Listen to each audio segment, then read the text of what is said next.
মহামান্য রাষ্ট্রপতিকে।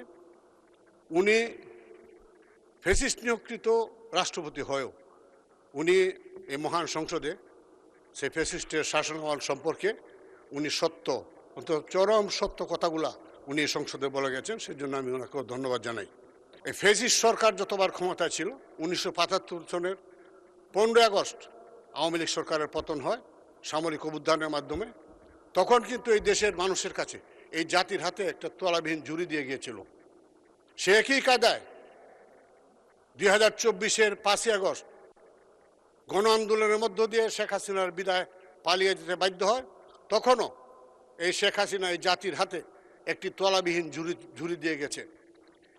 এই বিধ্বস্ত অর্থনীতির উপর আমাদের যাত্রা শুরু। আমি আশা করব, আসুন বিভেদ ঐক্য নয়, সবাই মিলে এই দেশকে গড়ি, এই দেশকে সামনের দিকে নিয়ে যাই। আজকে জুলাই আগস্টের বিপ্লবের যে প্রথম ধাপ, একটি অবাধ এবং সুষ্ঠু নির্বাচন, এই দেশে সেই নির্বাচন অনুষ্ঠিত হয়েছে। এই দেশে একটি গণতান্ত্রিক সরকার প্রতিষ্ঠিত হয়েছে। আমরা আশা করি আমাদের প্রাণপ্রিয় নেতা মাননীয় প্রধানমন্ত্রীর নেতৃত্বে আমরা এই দেশটাকে সামনের দিকে এগিয়ে নিয়ে যাব।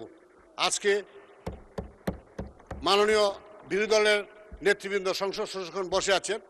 আমরা কিন্তু এই সরকারি আসনে আরও বহুবার বসেছি আমাদের দল। আপনারা কিন্তু প্রথম এই বিরোধী দলের আসনে। এই ফ্যাসিস্ট শেখ হাসিনা সরকার আপনাদেরকে কিন্তু বসতে দেয় নাই। 75-এর 15 আগস্টের পূর্ব পর্যন্ত আপনাদের রাজনীতি নিষিদ্ধ ছিল।